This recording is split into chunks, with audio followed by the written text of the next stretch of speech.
Hello, my friend, and welcome to Wisdom Trek. This is Guthrie Chamberlain, and I'm your guide to wisdom and creating a living legacy. Thank you for joining us for our 7-day-a-week 7 Minutes of Wisdom podcast. This is day 338 of our trek.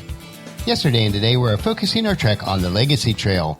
Tomorrow, we will shift our focus to discovering and implementing your life purpose through the beta version of your Life Plan Blueprint course. This may be a bit of a different format, so please feel free to provide us feedback once we get into the course. Thank you so much for coming along with me on our daily trek through life as we are creating, living, and leaving our legacy, which is made possible as we grow in wisdom, insight, and understanding. While some of the daily treks may span multiple days, like yesterday and today, you can join us at any time and start along with us from that point on. If you'd like to listen to any of the past episodes, please go to wisdom-trek.com to listen to them and to read the daily journal, which contains pictures. You can also subscribe to Wisdom Trek at iTunes, Spreaker, Stitcher, SoundCloud, iHeartRadio, and Google Play so that each day's trek will be downloaded to you automatically.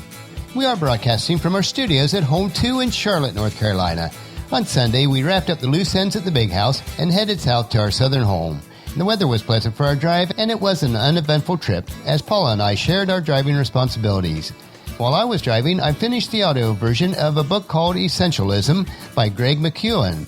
This was one of the better books that I've listened to recently. Greg makes some very interesting and good points that our lives can be much more effective when we pursue less.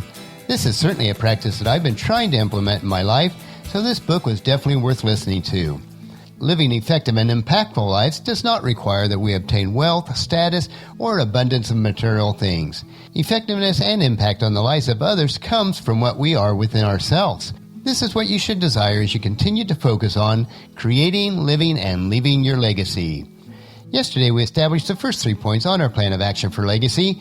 We explored what it means to understand your legacy, deciding to choose your legacy, and then focusing on your legacy. Once you have this completed, you can now move forward to living your legacy.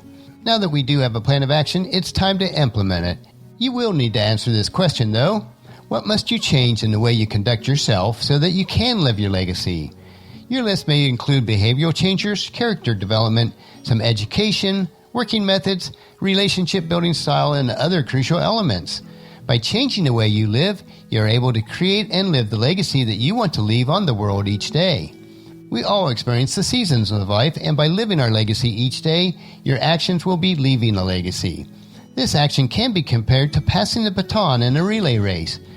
If you've ever watched a relay race, one of the most important and exciting aspects of the race is the passing of the baton. The art of handing off the baton is quite spectacular when it's done well. In Western society, though, we don't put much credence in sitting at the feet of elders, allowing them to transfer to us the legacy of their lives. I think this is a great loss, and this is one of my passions that I would like to change through the Wisdom Trek podcast.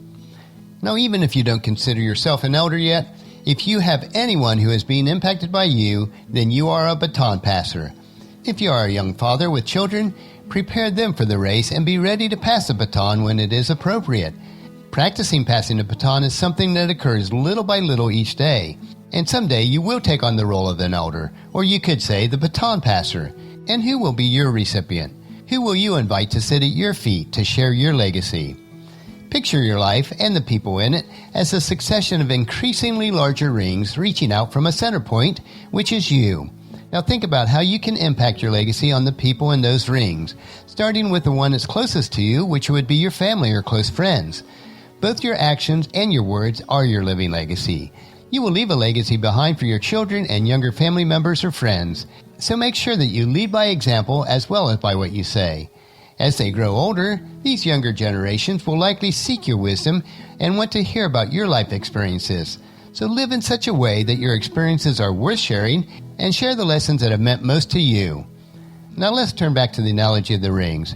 For many of us, the next ring out would be our primary occupation. Think about whom you can mentor in your work environment and how you might do that. What are your core strengths that could benefit others in their pursuit of a successful and meaningful life?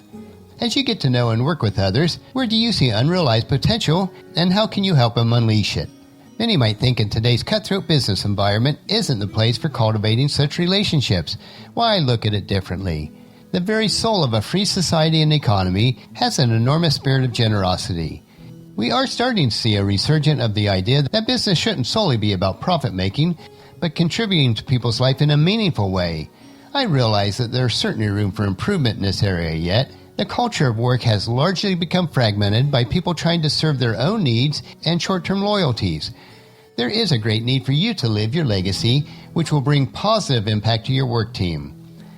The next circle out in our analogy are those persons that are impacted by our living legacy, but we don't happen to know them well personally.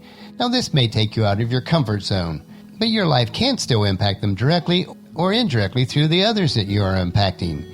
Your living legacy will ripple through other people's lives and through eternity. Think about this. You have experience and knowledge that others do not have. Through living your legacy as you share, you will help others in areas that you cannot even imagine. It is certainly rewarding to see that light bulb moment, illuminating the lives of generations to come, helping them to navigate the road ahead.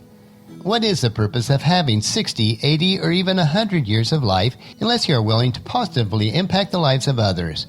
It brings no value to others to have an enormous wealth of experience if you're not willing to share it. You must invest your time, your talents, and your treasures to teach and to give back to others. Who you really are in life is what survives you in death. That's really a very different sort of concept. You need to step out of this moment in time and think about yourself in the chain of life from generation to generation. Then you will need to take the necessary steps to make something of yourself and then to share it so that your life will have an eternal impact. And regardless of whether your wealth is money or experiences, 1 Timothy chapter 6 verses 17 through 19 gives us a great pattern to follow. Teach those who are rich in this world not to be proud nor to trust in their money, which is so unreliable. Their trust should be in God, who richly gives us all that we need for our enjoyment. Tell them to use their money to do good. They should be rich in good works and generous to those in need. Always be ready to share with others. By doing this, they will be storing up their treasure as a good foundation for the future so that they may experience true life. Yesterday and today on our trek, we focused on creating, living, and leaving our legacy. Tomorrow we will move into an extended trail on life planning, which will include our beta version of your Life Plan Blueprint workbook that will be available for download. So encourage your family and friends to join us and then come along with us tomorrow for another day of Wisdom Trek, Creating a Legacy. That will finish our trek for today. Just as you enjoy these daily doses of wisdom, we ask you to help us to grow Wisdom Trek by sharing it with your family and friends through email, Facebook, Twitter, or in person when you meet with them, and invite them to come along with us each day. The journal for today's trek is available at wisdom-trek.com. Thank you so much for allowing me to be your guide, your mentor, but most importantly, you are my friend, as I serve you through the Wisdom Trek podcast and journal each day. As we take this trek together, let us always live abundantly, love unconditionally, listen intentionally, learn continuously, lend to others generously, lead with integrity, and leave a living legacy each day. This is Guthrie Chamberlain reminding you to keep moving forward, enjoy your journey, and then create a great day every day. See you tomorrow.